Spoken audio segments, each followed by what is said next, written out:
There's someone who's trying to weaken our economy. Yeah, Donald Trump. Donald Trump. And Donald Trump, my government will keep our tariffs on until the Americans show us respect. Hello and welcome to the Nexus. This week we're looking at Canada's new Prime Minister and whether or not he's going to fare any better than his predecessor Justin Trudeau when confronting President Donald Trump. We'll also be looking at accusations that the new PM is a far-left lunatic and puppet of the globalists.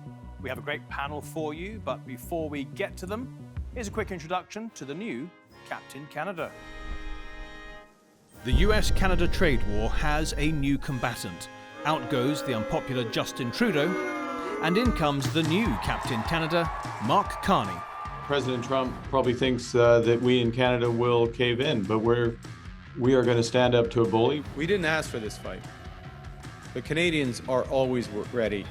Carney's only been in the job a few days, so he's all shiny now, but his opponents are throwing mud, calling him a left-wing lunatic, a puppet of Klaus Schwab and the globalists, and an absolute banker. 13 years at Goldman Sachs, and Governor of the Bank of England, and before that, Canada. He also spent the last 5 years advising Justin Trudeau on the economy, which isn't doing that well. Over that time, a typical basket of goods, which includes eggs, rose 26%.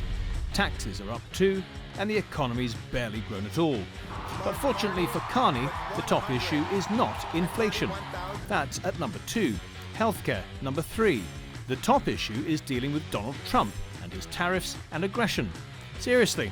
And here's why. They should be the 51st state, really. It would make a great state, and the people of Canada like it. We don't need trees from Canada. We don't need cars from Canada. We don't need energy from Canada. We don't need anything from Canada. The Canadian government has rightly retaliated and is rightly retaliating with our own tariffs that will have maximum impact in the United States and minimum impact here in Canada. Last year, Canada was up more than $63 billion on the US in trade. Or to put it another way, the US has a $63 billion trade deficit with Canada, and Trump doesn't like it. They'll be met with the exact same tariff unless they drop it, and that's what reciprocal means. So how do these two measure up? Well, Trump won a general election and has 4 years ahead of him as president, whereas Carney was only elected by his own Liberal Party to replace Trudeau, a vote he won by a landslide. The next Prime Minister of Canada, Mark Carney, with 85.9% of the vote. But Carney must still fight a general election coming up sometime before October, and to be fair, he's doing better than Trudeau against his Conservative rival, Pierre Poilievre. 6 days after Donald Trump threatened Canada with tariffs to steal our jobs, Mark Carney announced that he would move his headquarters from Canada to New York. He sold out Canada. He put his profit ahead of our people. Unfortunately for Pierre Poilievre, his opponent has been strengthened by Trump's rhetoric about Canada. The Liberal Party is now in the lead for the first time since 2021. Depressing news for the Conservatives, who are now a couple of points behind. Proving the law of unintended consequences is alive and well. It's very sad, and it just shouldn't be this way. Okay, let's bring in our guest now. And today we have Darrell Bricker, a Canadian pollster and chief executive of Ipsos Public Affairs, and Hilary Fordwich, who is a global business consultant in Washington, D.C. Welcome to the program, both of you. Hilary, this trade war is no doubt getting more intense. Please just remind us, what does Donald Trump want from Canada? Pleasure being back with you again, Matthew. What he wants is he is looking after jobs, trade, sovereignty, and drugs. Don't forget, this is a drug war. That it's now the #1 cause of death in America is fentanyl, but also he wants things to be fair. And for anyone that doubts Donald Trump, go all the way back to 1984, Matthew, and you can see quotes from every single year when he talks about fairness, that America is being taken advantage of. So what he wants from Canada is actually fairness. He wants reciprocal tariffs just to be fair. Darrell, are these demands from Trump reasonable? Well, I mean, he would see them as reasonable. Canadians see them as quite different. I mean, particularly when you get into things like the amount of fentanyl actually going across the border from Canada is a very small amount. The other issue is, of course, immigration. The number of illegal immigrants coming from one side or the other is actually more coming from America to Canada than there is the other way around. And Canadians know these things and are quite appalled by the president's behavior. Hilary, let me ask you, America is the bigger economy. It buys more from Canada than the other way around. President Trump has taken great pains to say that they have plenty of lumber and oil of their own they can exploit.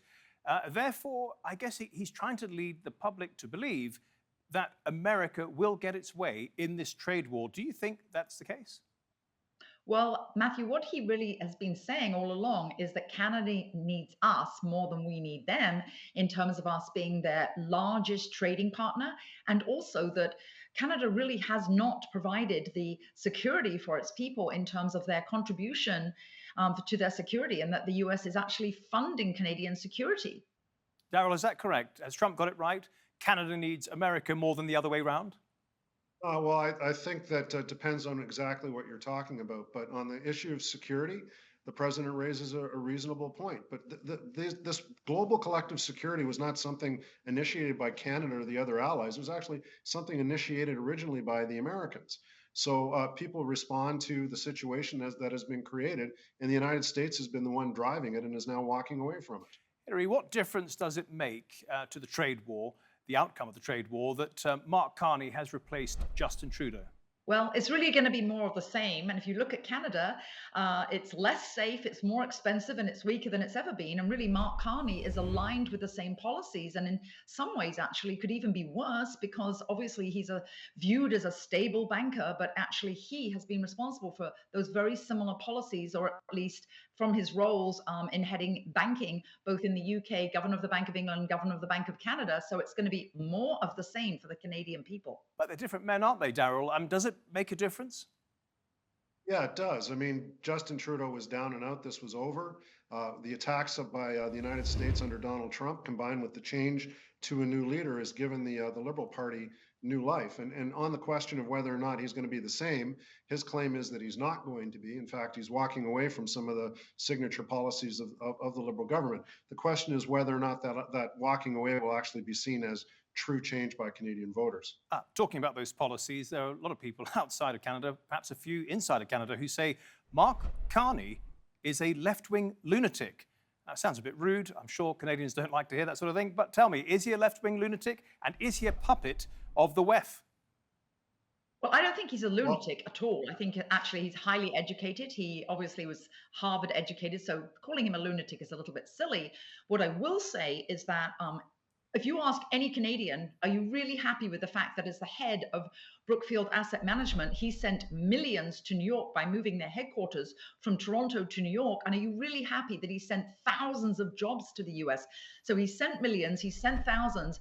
I think what's more important than a lunatic he's not is that he's not loyal really to America. And I mean, that's not something that I think most voters would really want. Darrell, left-wing lunatic? No, absolutely not. And Canadians, I'm sorry, Hilary, don't believe what you just said. I mean, I don't know who's been writing that, but no, that Canadians are actually pretty open about Mark Carney and are curious about what he does represent.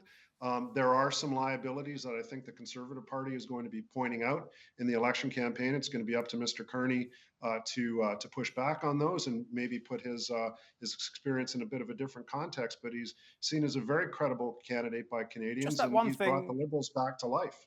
Yeah, well, maybe Trump brought them back to life. I don't know. It's debatable. But Darrell, just on that point of Mark Carney moving his HQ to the United States and all the jobs with it, doesn't that undermine his entire argument that he is going to take on Trump in the trade wars?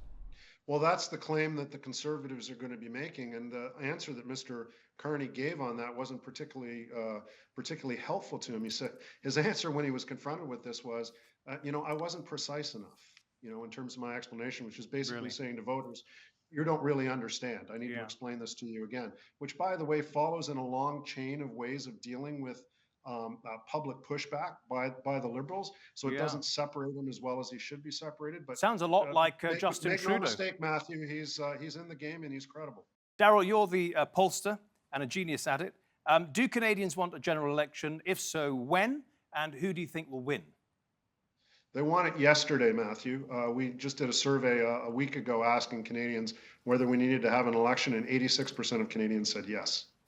What do you think, Hilary? Do you think it'll make a difference who's in charge of Canada? Pierre Poilievre? Well, absolutely. Yeah?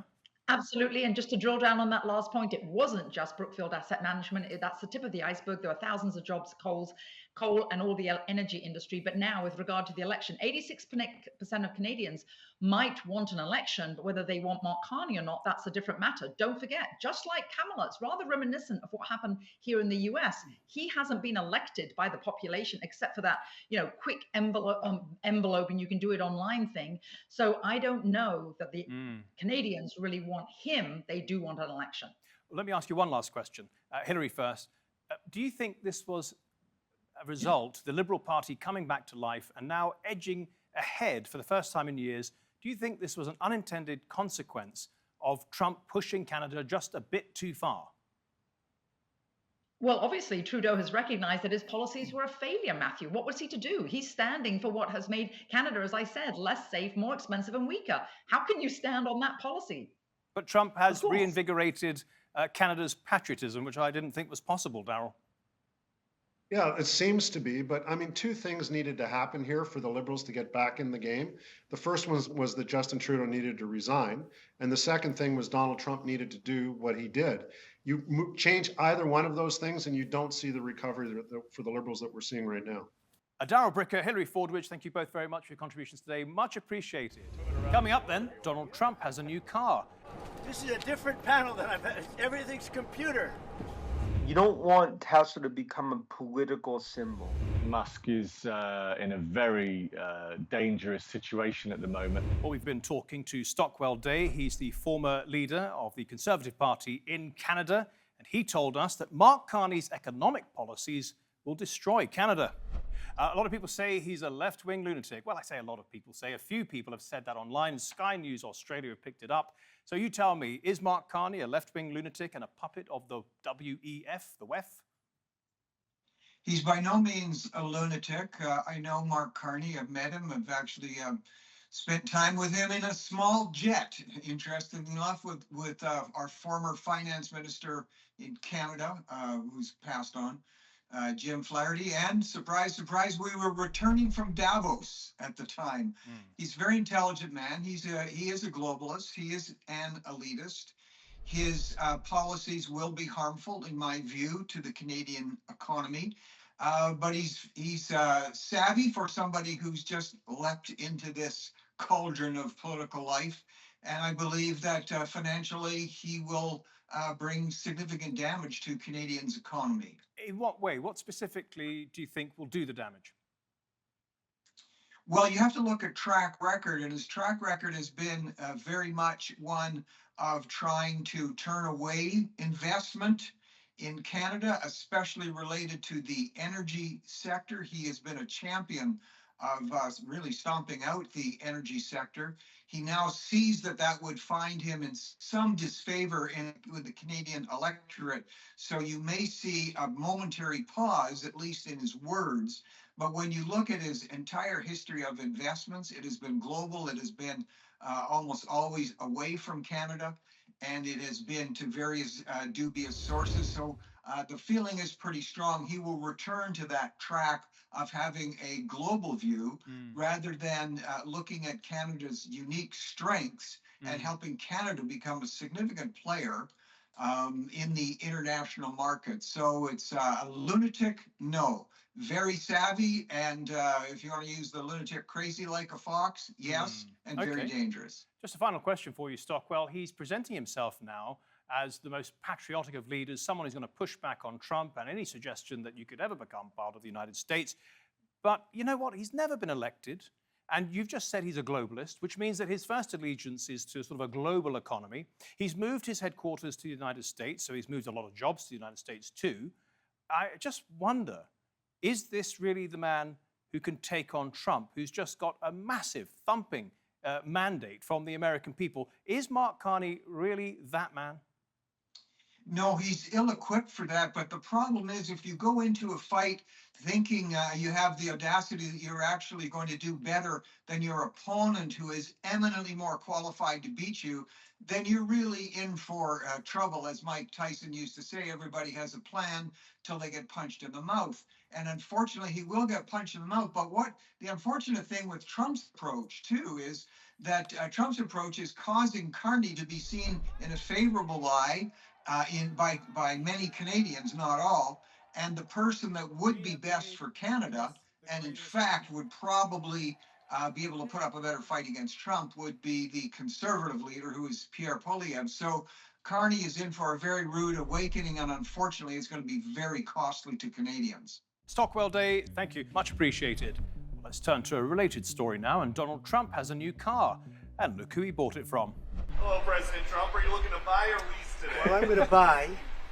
And I'm going to buy because, number one, it's a great product, as good as it gets. And number two, because this man has devoted his energy and his life to doing this. And I think he's been treated very unfairly by a very small group of people. Oh, that's beautiful. This is a different panel than I've had. Everything's computer. That's beautiful. Wow. As a function of the great policies of President Trump and his administration, and as an act of faith in America, Tesla is going to double vehicle output in the United States within the next 2 years. That's Double. a big deal. That's great. Thank you. Well, Tesla's share price reached its all-time high in the middle of December, just weeks after Trump won the election. But they have since fallen 45%. Some put that down to boycotts linked to his involvement in politics, and of course the tariff wars with Europe. So was this PR exercise outside of the White House a good or bad thing for Tesla? Let's bring in the communications expert Kevin Craig and a very well-known tech investor, Dan Ives. Dan, if I could start with you. You're an investor. Were you happy about this PR exercise outside of the White House? I mean, I ultimately view it as neutral and negative because you don't want Tesla to become a political symbol, whether it's for Trump or whether it's for Doge. And that could have a negative impact in terms of the brand. And I think that's part of the frustration with the stock and what we've seen with a lot of the Musk brand distraction, deterioration. I think as an investor, you don't want to see this at the end of the day. Was there a share price reaction? Look, it's muted. I mean, the stock will be up a bit, but the reality is that Musk needs to ultimately get back, balance his CEO role in terms of Tesla. It's not just about Doge. This has had a huge impact. Look, we're the biggest supporter of Musk the last decade through thick and thin. But this is now testing patience. It's a moment of truth. Kevin, when you saw this, what did you think from a brand perspective? Yeah, from a brand perspective, I think that Musk is in a very dangerous situation at the moment. I mean, the Tesla brand is built on innovation, sustainability, technology. Its consumers, both in the United States and China, its two most important markets, and more broadly across the globe, many have bought into the good environmental impacts of it as an electric vehicle. And I think that it's very questionable. We often say to the clients and corporations that we advise, before you or your principals or your founders enter into politics, be very clear that it aligns with the brand and its values. And also, where you've got a company where so much depends on the stock price, not just today, but also the future price to allow it to leverage further investment. All of this makes, I think it was very well said just then, actually, that people want to see, a lot of investors want to see Musk get back to the day job, not marauding around the world stage with chainsaws.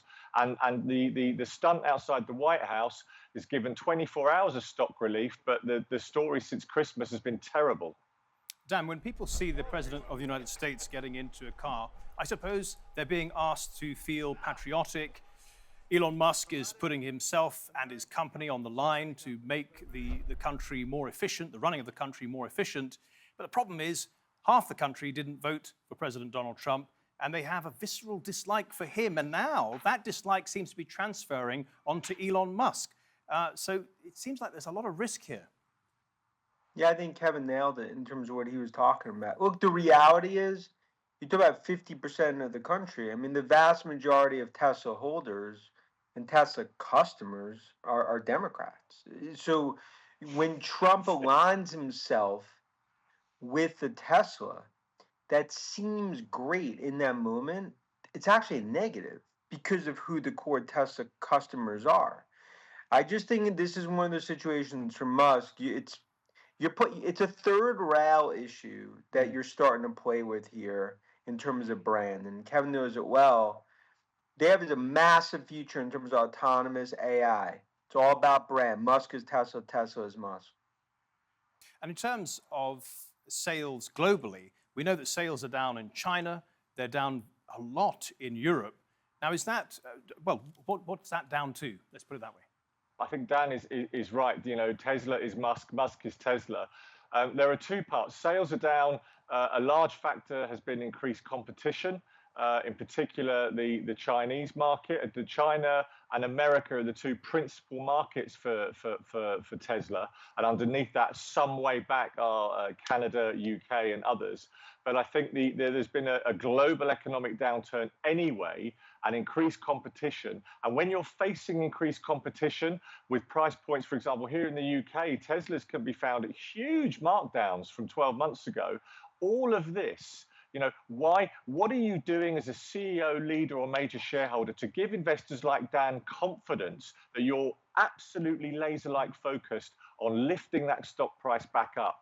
And I think, you know, when you listen to people like Dan, they're the ones deciding where to put the money. And investors and holders of stock in the workforce will be very concerned. And from the brand playbook, you know, none of this is from how to build and enhance the brand. But I will say for balance, Donald Trump's whole career has been based on turning the rules upside down. So maybe you'll talk to two of us in 6 months' time and Musk's turn this around, you know? Dan, why are the sales declining? I mean, look, I'd say 10 to 15% of it is brand issues. Competition's increasing. They're in the middle of a refresh in terms of new models. Now, the irony is like autonomous AI. I mean, I believe that 90% of the value going forward is going to be autonomous and AI. Tesla's one of the best brands in the world. But again, it's for Musk. There's such exciting things in the future. Doge, clock struck midnight. Investors want a balance, not someone living in Mar-a-Lago in the White House. Can I say one thing, which is that throughout his business career, Elon Musk does not like to allow his light to hide under a bushel. So the suggestion that he's going to make up a lot of lost revenues and brand damage to existing revenue streams such as Tesla by making money out of other areas that he keeps a low profile on, that really goes against his brand. You know, he is so high profile that everything that he does, and I've had the time to read his recent biography, everything he does, he likes people to know about it. I mean, that's what this whole thing at the White House was this week. And I think he's going to have to think again, because, again, where do these cars get sold the most? United States and China. And in both of those two markets, as investors like Dan will say, the last 2 weeks have been a disaster, never mind since Christmas. Yeah, but Dan, of course, if I remember correctly, when he was asked about buying Twitter, he said, look, I've got to protect free speech, and if the consequence of that is I lose some money, so be it. I think if he's genuine about Doge, he thinks he's saving the United States, and if the price of that is losing some money on Tesla, so be it. But let's go back to the Twitter situation. I would agree. If Musk never buys Twitter, you could say Trump's not president, right? So I will. It's definitely A-led to B-led to C.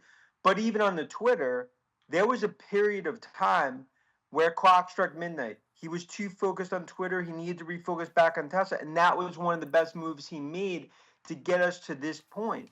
He's done it before. There's a balancing act. And I think that's the key. Trump was asked if he would call people who attack Tesla showrooms terrorists. Here's his response. Some say they should be labeled domestic terrorists. I will do that. I'll do it. I'm going to stop them. We catch anybody doing it because they're harming a great American company. Dan, would you say that protesters attacking Tesla and causing criminal damage are equivalent to terrorists? After all, they're trying to use criminal violence to affect government policy.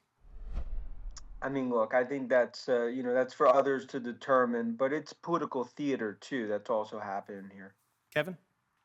It is. It's political theatre. They're not terrorists, but you can't damage property and impede others going about their lawful business just because you disagree with them. But I think the world will take with a pinch of salt President Trump calling Tesla protesters terrorists when he didn't have as much to say about protesters storming the Capitol, the home of America's democracy. Dan, one last question. How much longer do you think this Donald Trump-Elon Musk partnership will last?